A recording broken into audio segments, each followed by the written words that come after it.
For a 75-year period of American history, an estimated 200,000 orphaned, homeless, and poor children were relocated across the country.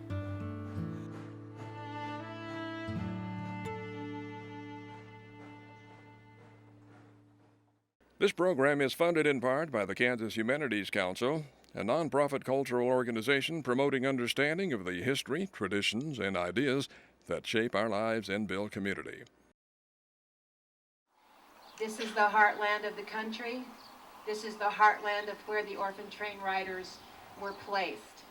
It began in New York. They were placed in 47 states and a few in Canada. So no place is more central than Concordia, Kansas.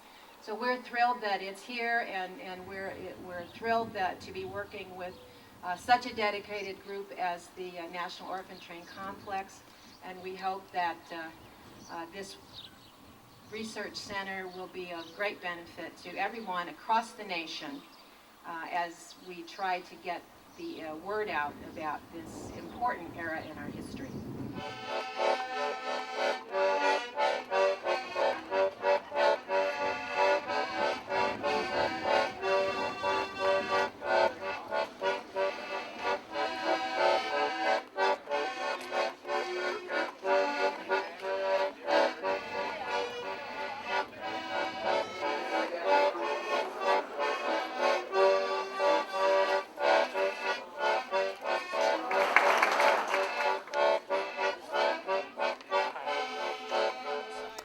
I first became interested in this subject when I was in graduate school, and I was doing a paper about childhood in the 19th century. And I came across the writings of Charles Loring Brace.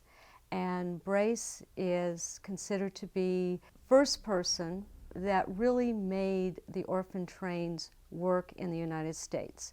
Other people had talked about it, but he and the New York Children's Aid Society were really the first to show that it could be done, and it could be done successfully.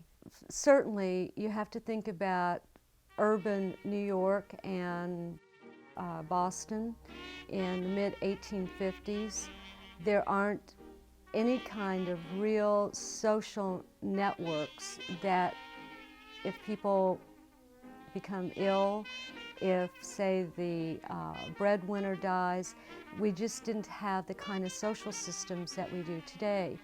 There is an estimate that probably by 1850 there were 10,000 children either living full or part-time on the streets of New York. And that's an incredible number to try and deal with. There certainly weren't institutions that could house all of them. Beginning in 1800, after the War of 1812, America changed dramatically on the East Coast. Prior to about that time, there were no slums in American cities. The rise of industrialization, the increase in the numbers of immigrants coming to America caused a dichotomy to develop in American cities, that there were affluent sections versus poverty-stricken sections. And that caused a great strain on social services, on police services. Children were oftentimes had to raise themselves because parents had to work so hard, died young, had led lives of crime in order to survive, especially immigrant children. And so it was a different, changing time in America. By 1900, New York City had 3.5 million people. Ellis Island was processing 2,000–3,000 people a day at its peak. And people coming in, thinking this was the land of milk and honey, and finding themselves in a pretty desperate situation. And I think a lot of the children had parents, maybe lost a parent, had both parents that just couldn't afford to keep them, and in desperation had to relinquish the children. New York City sometimes is described as a beautiful woman with a dirty neck, which I think is a pretty good description. Chicago, St. Paul, a lot of the other cities were pretty much the same, not as large, but also with desperately poor populations. So this Charles Brace created the Children's Aid Society, hoping to set children into a happy life, a Christian life, a rural life. He was very much a primitivist. The best life is living close to nature being close to God. And so he thought that that would be the perfect solution to the children who had no one to care for, had no access to education, had no access to nurturing medical attention, to send them off to a rural environment where somebody could tend to them and provide for them until they were 21. Brace was an upper middle class, not quite aristocrat, but somewhat, came from a fairly well-to-do family, and he was very well educated, had gone to a theological seminary with the idea that he was going to be a missionary to the poor in the city. And he did begin to work among the poor, and pretty soon he decided that he wasn't going to work with adults. He decided adults were beyond salvation in most cases, and he decided to devote all of his time to children. Brace and the Aid Society became synonymous with sending children out of the cities with the Orphan Train program. And they didn't call it the Orphan Trains. That term didn't really come into use until the 1970s. They called it placing out. We kind of think of all the kids being, taken off the street or taken out of orphanages, but that wasn't the case. Brace wanted to place children who were the most likely to be accepted in their new communities, which meant that he chose children, most of them with West European backgrounds, English, German, Scandinavian, Scottish, the kids that looked the most like the communities where they would be sent. And he also preferred Protestant children over Catholic, but he never really asked a lot of questions, so you did have sometimes children going into homes of different faiths. And Brace was very concerned too in these children being accepted that they not have visible physical handicaps. And he never approved of placing African American children, even after the Civil War and slavery and the slave trade was over. He did not seek out black communities like those in Kansas, like Nicodemus. He didn't look for those communities to take children that were of color. And if we place this in the context of the times, late 19th century, early 20th century, life was not good for a lot of children, especially poor children. And I think that the whole concept that maybe, hopefully, they would have a better life. And that was the whole idea. Many didn't. Many were used as strictly slave farm labor. But there are stories, wonderful stories of children ending up in fine families who loved them and cherished them, educated them. I think one woman I remember particularly, she said, "I was spoiled rotten." And that wasn't the way her life had started. And so life was very difficult for adults, but it was also very difficult for children. And it was a chance, at least hopefully a chance they would have a good life. Probably about 90% of the children had at least one living parent. But in 19th century terminology, if you had just one living parent, you were called a half orphan. And so technically, you were an orphan. And children with one parent, or even both, were sometimes placed out. And in the Aid Society accounts, you find stories of parents who, and a lot of these people are immigrants, who are desperately poor, can't imagine how they're going to take care of their children. And so believing that they're giving their children a new chance at life, a chance for an education, food, a roof over their heads, they turn them over to the Aid Society to be placed with a family that they believe will take care of all of those real necessities. Well, I came out west when I was about 2 1/2, but I didn't know any of this till I was 27 years old. I didn't even know I was an adopted child. But as far as I could figure out, that my mother probably left the hospital, because in those days they kept them 10 days. And the history tells me that I was put in the New York Foundling Hospital when I was 10 days old. So I figured that she just walked out of the hospital, didn't know what to do, and that was the closest place. Where the children go really depends, first of all, if there's a train system that reaches them. And also there has to be a local population willing to take the children. So you find the first placements in the 1850s, 1860s in the states east of the Mississippi River. And then after the Civil War, when the train network begins to spread westward, and you have this huge influx of settlers like Kansas did after the Civil War, then you have a local population that's willing to take children, and even in some cases demanding, because there is a need for more people to help build up the country. So in states that you have a very small population and very few rail lines, places like Montana, Wyoming, Idaho, you find very few placements, whereas in states like Kansas and Nebraska and Iowa, you find quite a few. It's hard to know exactly what the numbers were that came to any of these states. The Aid Society kept records, the Foundling Home kept records, but again, they're not always complete, and so an estimate for Kansas is anywhere from 2,000 to 5,000. Could definitely be more. It's just impossible to know exact numbers. The agencies depended on donations from charitable institutions, certainly from individuals.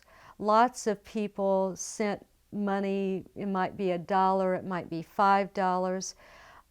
In New York City and in Boston, there were women's groups, usually connected with a church. It might be like Methodist women or Catholic women, but they would make the clothes that the children wore on the train. And there would be donations of Bibles, so that when the children got to their destination, each got a new Bible. And sometimes the railroads gave them cut rates on the tickets.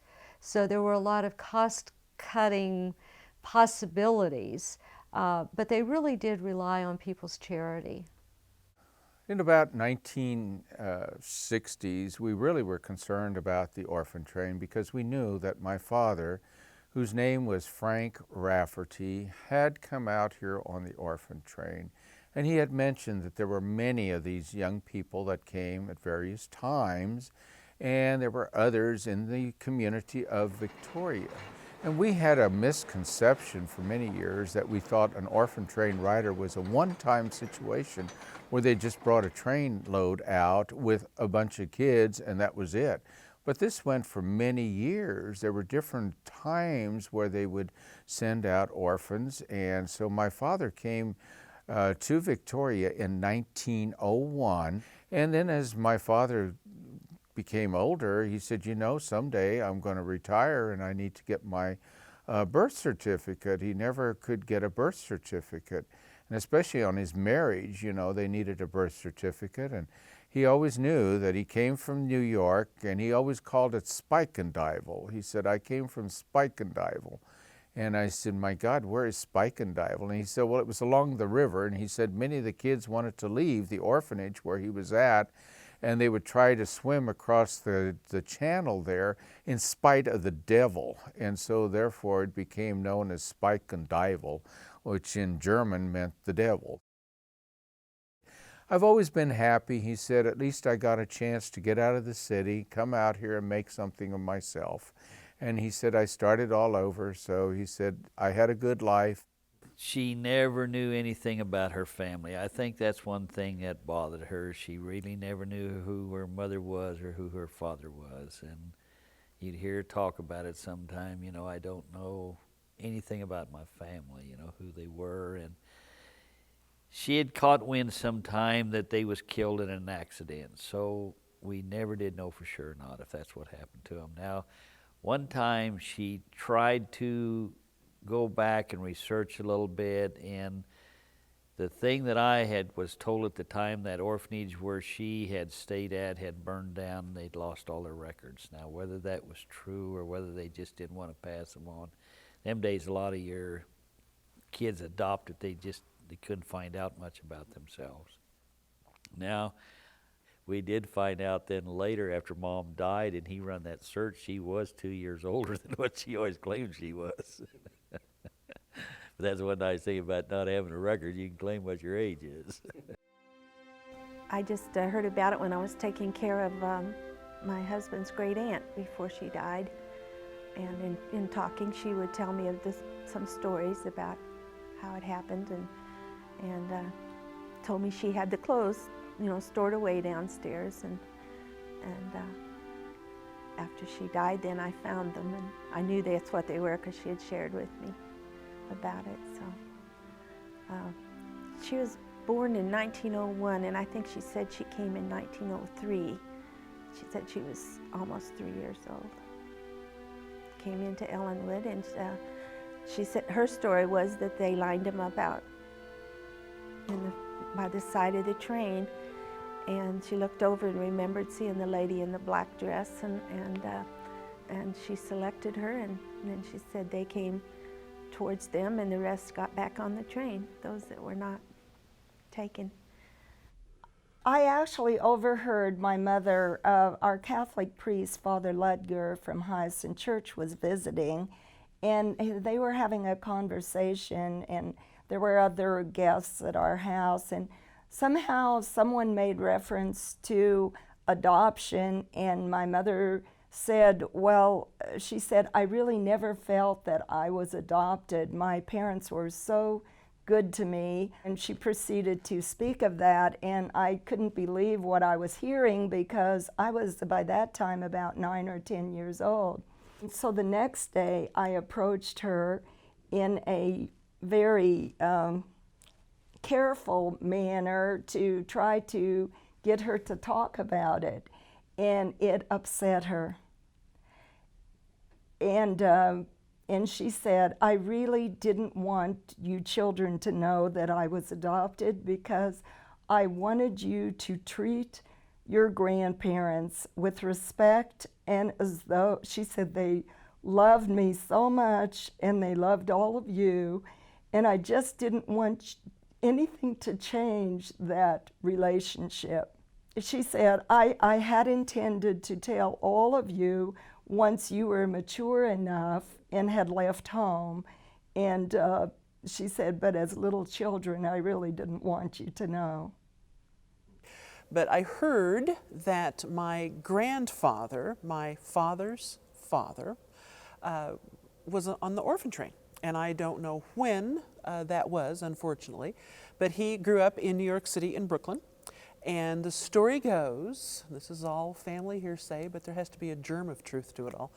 The story goes that his father killed his mother. And as a result of the father being sent to jail, the 3 children, Elsie, Albert, and Pete, were put on an orphan train. Elsie was adopted out in New York City. She remained in New York City until all 3 children were mature individuals. But the 2 boys, Pete and Albert, were put on a train. Pete was the older of the 2, and at each of the stops alongside the railroad station, there were signs hung on the young boys around their necks, and free for adoption. Pete and Albert, their names were on there, Pete and Albert Richter, and Albert was younger than Pete, and so people didn't want to take both boys. 2 mouths to feed, maybe too much. Pete was older, more responsible perhaps, a better worker because Albert was just a little kid. And so at each train station, when somebody would volunteer to take Peter, he would hang on to his brother Albert and say, me no go, Allie no go. They could barely speak English. They grew up speaking German.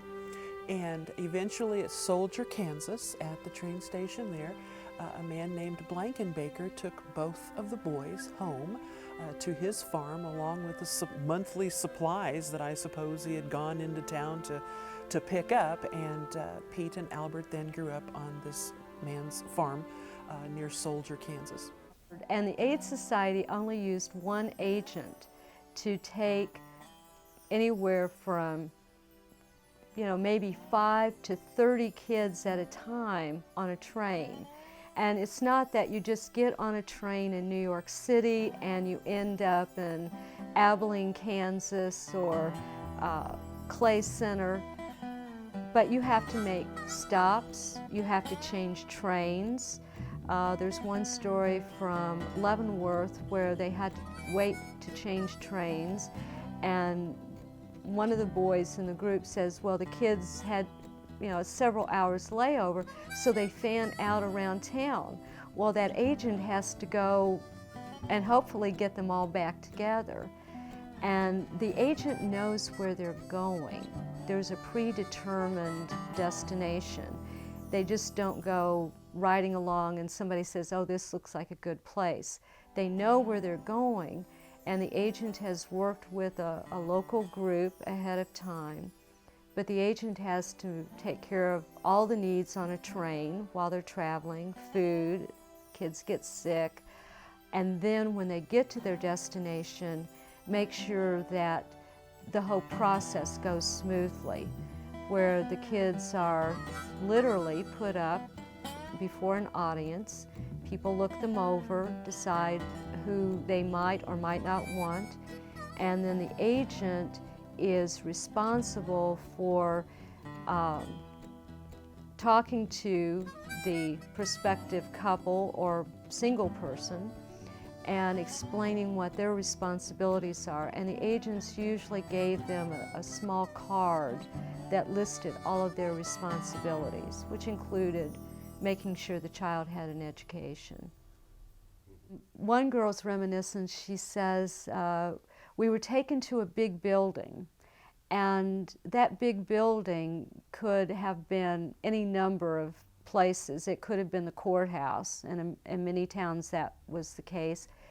The opera house, might have been a church. Usually they went to a large, where there would be a large meeting place, because it had to accommodate all of the people that were coming in to see the children. And so when kids talk about the big building, it probably is the biggest building in the community. You find some towns being visited over and over again, and actually some places demanding that the Aid Society return. There's one story from McPherson. The agent had brought children out, and this was like in January, and there were about 14 in the group, and the townspeople practically wouldn't let her leave until she promised that she would be back within a couple of months' time with another group. And so many towns in Kansas are visited over and over again because the local community is willing to take these children, willing to take them into their homes, and some of them do want them to be their helpers, their domestic help, their farm help. But a lot of these families are looking for children to adopt and to take into their families as their own. Many of these children were needed in the plains areas such as Nebraska, Kansas, and Oklahoma, but especially Nebraska and Kansas, the Farm Belt.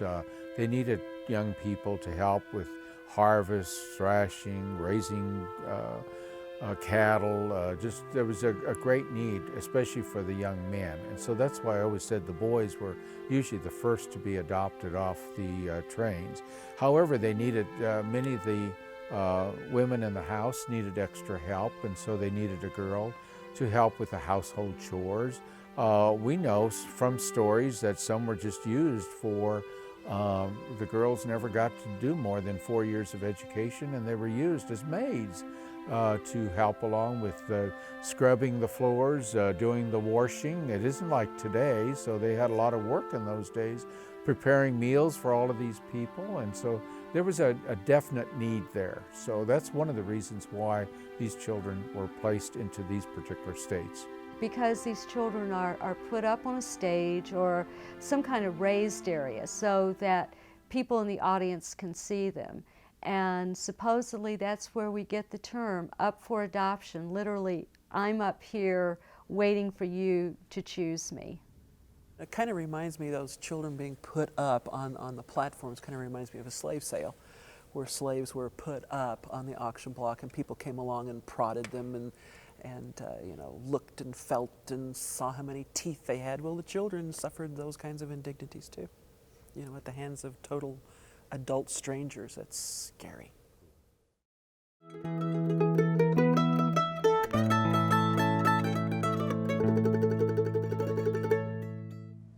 As far as I know, it was a case of coming out to the, I guess the New York Foundling Hospital just had so many kids that they decided to see if they could get some of them away. And so they approached the priests in the Catholic churches, and because they were a Catholic organization, and he just made an announcement from the pulpit, if any single couples, any couples that did not have children would like to take a child, well, let him know. And that's how they got me.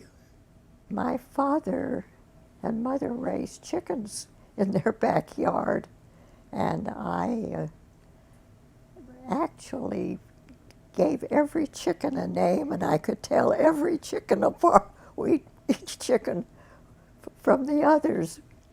And of course I couldn't do that now. I lost my mother when I was 11 years old, and my father brought me up, and I think did a pretty good job of it too. Well, my father kept the name of Schippers because Mr. Herman and Lucy Schippers are the ones that took him in, and they needed a farmhand. They only had one son and they had 2 daughters, so they needed a worker. And so that's what my father was taken in. He was the youngest of this particular family. And they utilized him just as the man who had to go out and do a lot of the work. But Dad never mind. He always thought, well, at least I get food, I get shelter, etc. But he knew one thing would seem to be different, was that he did not fit in. And many of the kids had given him a lot of, you know, in those days, a lot of hard times of chiding him that he's one of those, you know, and that meant that he had no family and that he was not loved, etc. And then the other thing was he was so fair-skinned because he was Irish. He knew his name was Frank Rafferty, Rafferty being pure Irish. Well, my grandfather on my father's side was a passenger on the Orphan Train.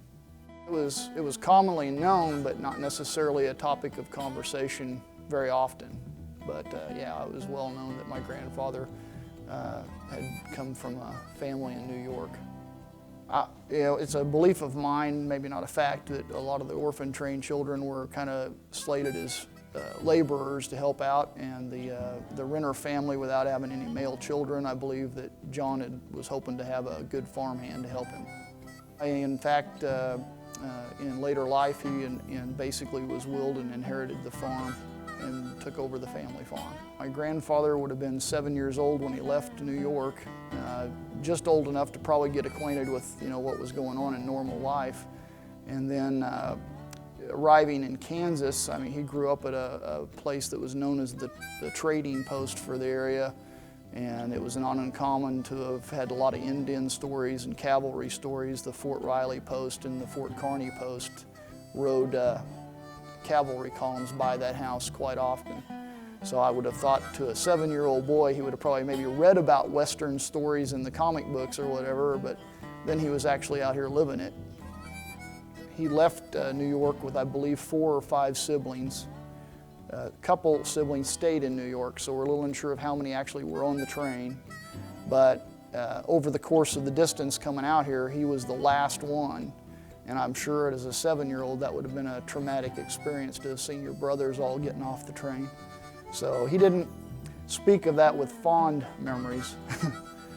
But I think his time with, although he thought his adopted father was a bit, he remarked that he was quite stern. I still think he probably was happy that he ended up where he did. And I was walking up Lexington Avenue in New York City and remembered that my father said that I had been baptized at St. Vincent Ferris Church in New York City. Well, in those days you didn't ask any questions, you just were told something and you shut your mouth.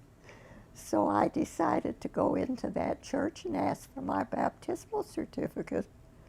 And of course they said, well, we don't have any record of you, but we baptized a lot of children over at the New York Foundling Hospital, which is only about 2 blocks over here. So I dashed over and they said, oh yes, you were here. They gave me a baptismal certificate in my, as if my adoptive parents were my birth parents, and said, that's it, that you don't need to know anything more, goodbye, and don't ever bother us again, more or less. Well, I think for a long time, people were ashamed of adoption. It was very... Yeah, it wasn't looked on the way it is now. And if you were adopted, why, they sort of try to push that part of your history off and forget it. I figured if he thought it was that important not to tell me, I never told him that I found out. He died just before I was 30 years old.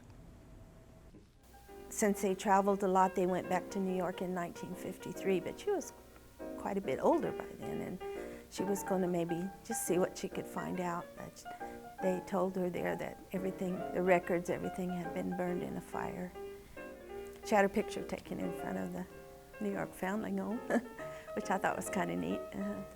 But she never tried again anymore after that. And I think that was the first time she ever did, so she was happy. He said he remembered stopping in the town of Wilson, and that they were going to leave so many children off at Wilson, and that he was at the door and they stepped him out, but then that was all that was there to pick up children there. So he was put back in the train car, and then they came on west, and the next stop was at Victoria, at which time I believe there was at least 13 or 15, I'm not sure the number right off the top, were taken off at that particular place at Victoria, right there at the rail station, and the people were there to pick these children and take them home. And thence the train went on further west to Hayes, where some of the same children at that particular period were then taken in Hayes, Shenshin, some of the other places, and it went on as far as Ellis. And there's where it stopped because that was the roundhouse, and then they would go back. They tried to get all the children taken off the trains by the time they got to Ellis, Kansas. The language was a major barrier. The people who took my father in spoke what we call the Plattdeutsch, and my father didn't know a one word of this German. And so there was a total language barrier, and they had to have the brother, his brother interpret for him or try to help him. And you know how brothers can be. If they didn't want him, they would tell him the wrong thing, and many a time he suffered for that because of the fact that he said the wrong thing. But language was the biggest thing. The climate was another thing because of the severe winter. There was just because he came in the winter months. And so it was the clothing, a different style of clothing compared to what they had back there. And then the other thing was that he was so young that by the time he started school, a lot of these children picked upon each other. But he was fortunate to have had 3 of the boys that were adopted nearly neighbors. And so the boys would get together once in a while. And so they could share yet some of the things and share with one another some of the hardships that they were feeling. And they did have some downfalls and felt really sad, but they also knew that someone would come and check on them. And so there was one of the nuns who would come, or the Mrs. Comstock from the Children's Aid Society would come through to see if these children were being mistreated, and they also had to present themselves to this individual. And sometimes some of the children got so they were scared to present themselves because they were afraid to tell the truth. And so they would run and hide and so forth. But my father always said, he said, I just told it the way it was. If they liked it, all right. And if not, that was just the way it was. I mean, to think that a country farm boy from Victoria, Kansas, met a young lady, you know, that was born in New York City, you know, an Italian. I mean, what's the chances of that happening?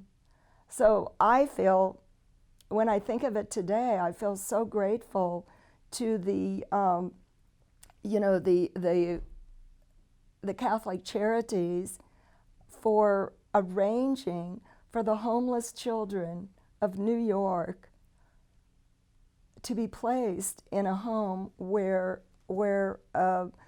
parents, you know, a childless home. You know, that connection, what a powerful connection. And of course, I wouldn't be here without that connection. Places like Kansas and Illinois and Wisconsin, a lot of states that had once willingly accepted these children began, and I'm talking about the state officials here, began to look at the practice with some criticism. And there was a growing amount of criticism among social workers. But the states began to consider that as the states became more populous, they had their own poor children. They had children that were dependent and needed help, and children who were in orphanages. The question became, why are we taking children from out of state and giving them homes when we're not doing that for our own children? We have kids in private orphanages, in state institutions, and so states began to pass laws to try and stop the orphan trains. And they passed laws called the importation of dependent children. In other words, we don't want you bringing children from out of state and putting them in homes here. Now, the laws had some major effect because it required the institutions to pay to bring the kids in. So if the Foundling Home and the Aid Society have to pay $5,000 to bring in a group of children, it's less likely that they're going to do that.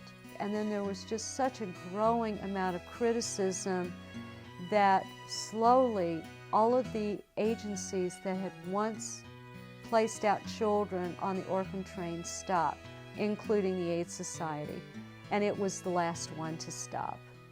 So beginning 1925 or so, I think there was a push in the United States in particular to tend to children's rights, to protect children more so than had ever been seen before.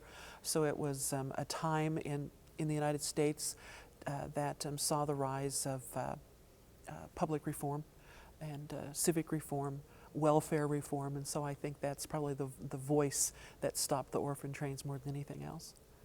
And yet I'm a history major, have 2 degrees in history, and in all my history courses I never heard about the orphan trains. So I don't know what that says. Is that because it's an embarrassing element of American history or something that's inconsequential? I think perhaps it's the former rather than the latter.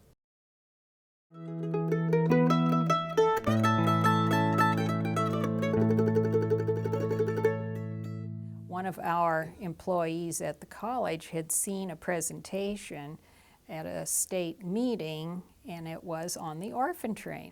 And we then, because we have a educational lecture series affiliated with the college, thought that this would be a good topic for our students and also the community to become aware of. And from there, we came up with the idea of having Concordia as perhaps an orphan train site for Kansas, or even for north central Kansas, because quite a few riders came to this area.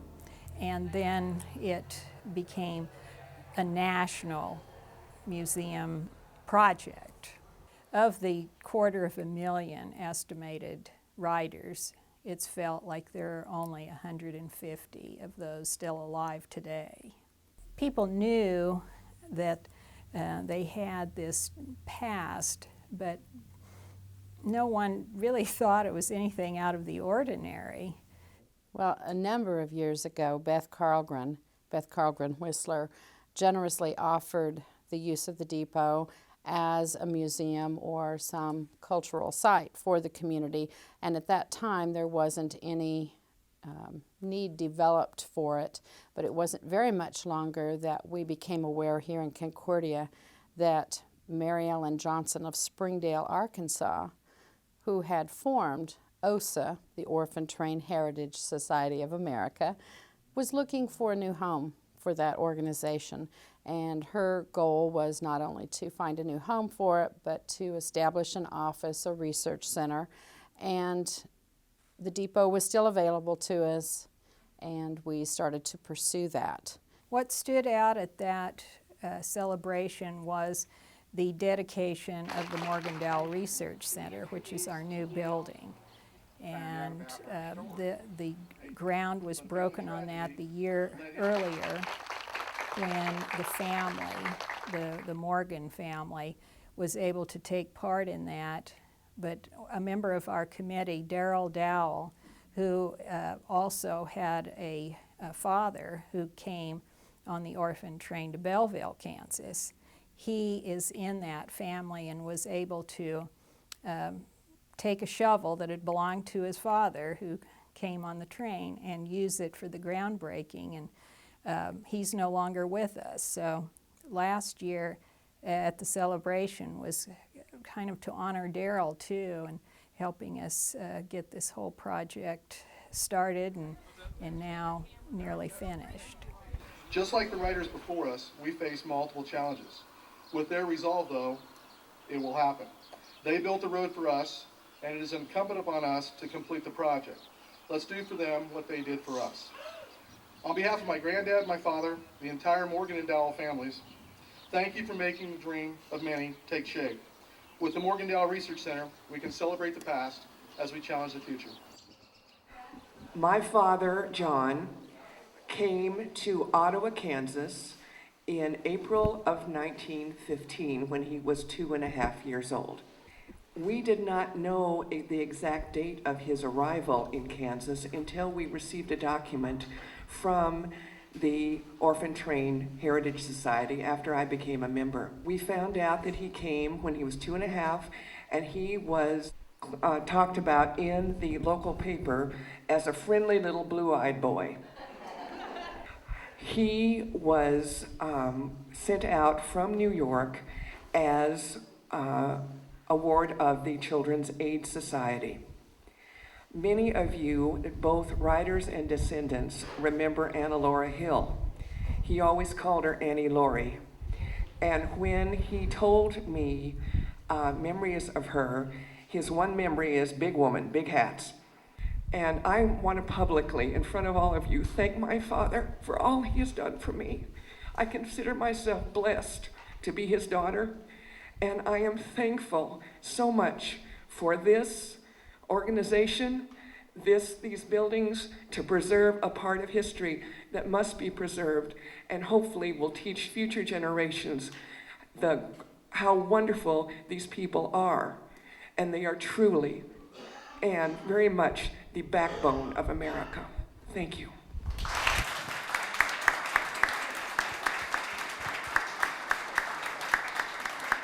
In 1917, I came from New York, and my sister, two sisters came. Two of us stayed on the train, and my little sister went to the fondling home. And we came to, I had 5 places that I was before I landed in Lincoln, Nebraska. So I have quite a few names, more than any of you. And I was baptized 3 times. First Presbyterian from my real folks, then and I was baptized Lutheran at my foster parents, never adopted me. And then I got married, and then I was baptized Christian in the river. So anyway, I had 13 years with a family that she was very abusive and mean, but I'll go past that part. And I got married, and I had 1 son, and I have 3 grandsons and 12 great-grandsons. But I like to hear the stories of these other ladies that had a wonderful home. And I guess that's all I got to say.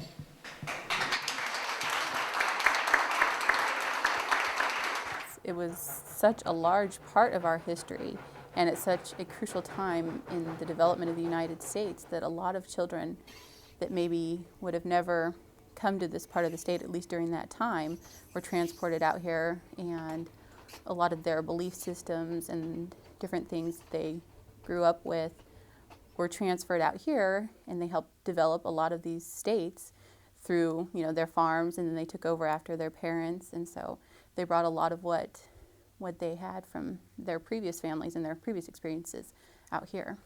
I mean, we probably get on average at least 3 or 4 requests per week, sometimes more, of people just wanting any information. And of course now it's mainly grandchildren and great-grandchildren that are trying to find information on their families.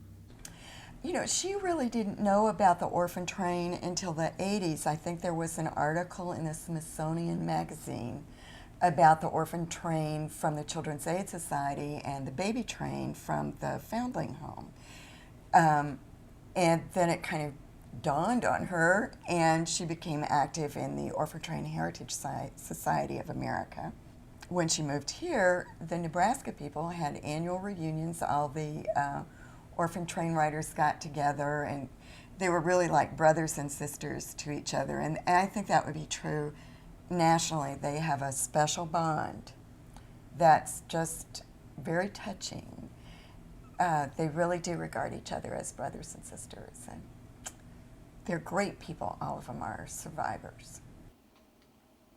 For the time, for that 75-year section of time, if you were to look at it under a microscope, most of these children had, percentage-wise, as happy of a childhood as any other child during that time. There are documented cases, unfortunately, of orphan train riders who experienced hard times, difficult times, perhaps abuse and cruelty. Children were not highly valued in many people's lives. They needed the male children, particularly for the strength, for their labor, to work on the farm, to do those chores, which just had to happen. Unfortunately, that was true whether you were an orphan train rider or whether you were born into a farm family here in the Midwest, or a cotton picking family in Texas, or a corn growing family in Iowa. There are a number of cases of happy childhoods where these children were so spoiled because the family couldn't have children, wanted children, or the child was actually replacing someone who had been lost. But percentage-wise, overall, I think that their lives were not that much different than the norm. But here's the real nugget of what happened. They were so much better than if they had been left on the streets of New York. They were living on the streets, hand to mouth. They were just not going to survive.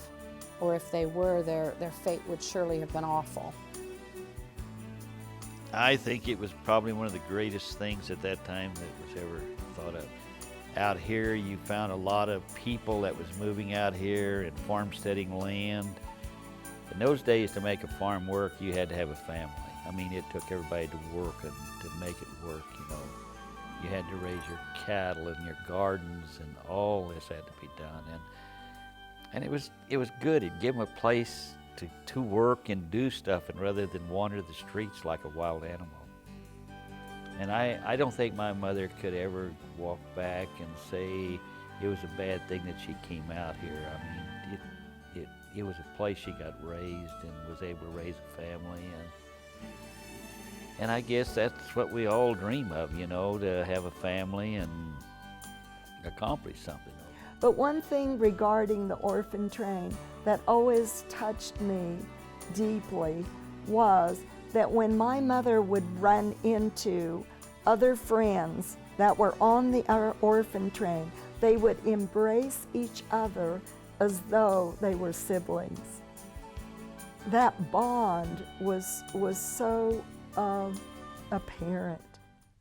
They're very optimistic. They look to the future.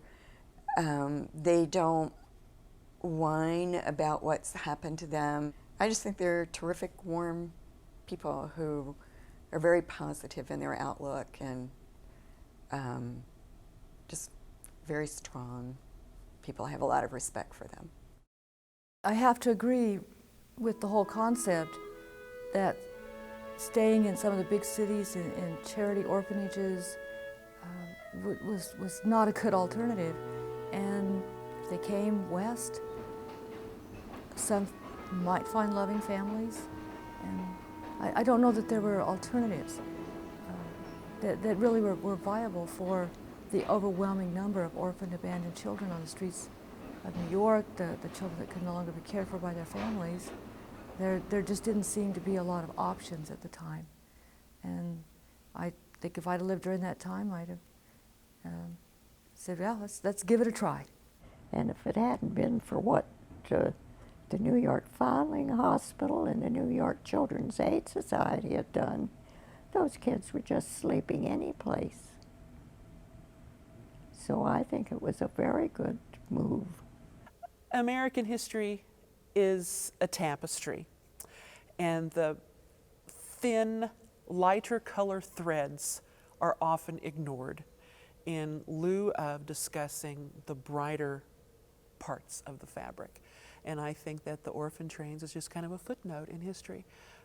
I think that the time maybe has passed to talk about it in depth as a real class time experience. People come up and say, I've never read this in a history book. And of course, you can't have everything in a history book. And I think a lot of what has happened in American history in terms of children and childhood, you don't find in history books. We kind of like to think about American childhood sort of like a Norman Rockwell painting, and we don't think about all of the social issues that affect children and eventually affect their adulthood. We do want our American heritage to include the story of the Orphan Train riders, and what's so compelling about them is their individual lives and, as you asked, contributed to their local society, and then at large, those who went on to become public servants and governors of Alaska and Ohio. The one thing it did was it tried to help children. It was the forerunner of the foster care system, and just like anything like that, you're going to have some winners and you're going to have some not so happy situations. But overall, I think it helped, and it also enriched our country, where you take kids from ethnic backgrounds and you place them in communities. It only enriches that community by their residency there. One researcher says that every 25 of us folks who are alive today have some connection with an orphan train rider. And actually, the criticisms that were leveled against the Aid Society and the Foundling Home were learning experiences. on what do you do to make the laws to make foster care safer, to investigate families, make it safer for children. So this whole experience really did inform lawmakers and social workers about what they should be thinking of in terms of foster care placement. So there's a very tight connection between the two. This was kind of the primary setting of adopting children, and they set kind of standards that you needed to do. You know, even with the indenturement, there was a standard there. And so we also found out that if there was abuse, that there was certain ways that you could handle this with the abuse and take the child away. The orphan train movement stopped in 1929, but I think it was a foundation that people could go back to look at, saying, well, I was adopted. And you know, these people who had been taken in and then had children, they also adopted children sometimes. And so they knew what that situation was like, and they had more feelings for their children and knew that they needed love and attention and not just to be there for a worker and so forth.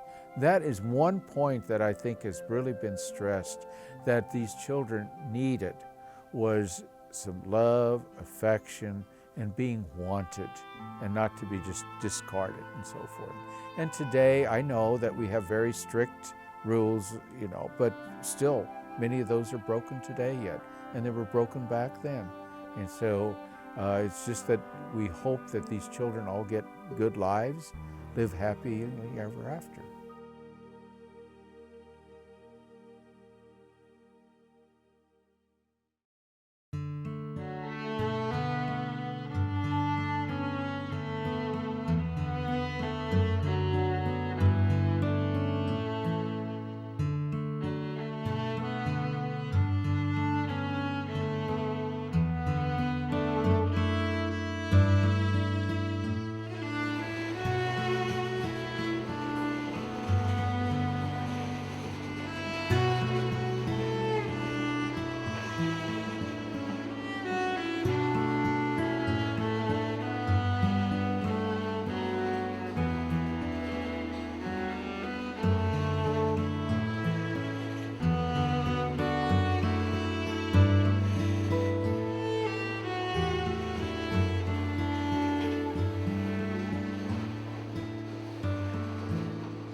This program is funded in part by the Kansas Humanities Council, a nonprofit cultural organization promoting understanding of the history, traditions, and ideas that shape our lives and build community.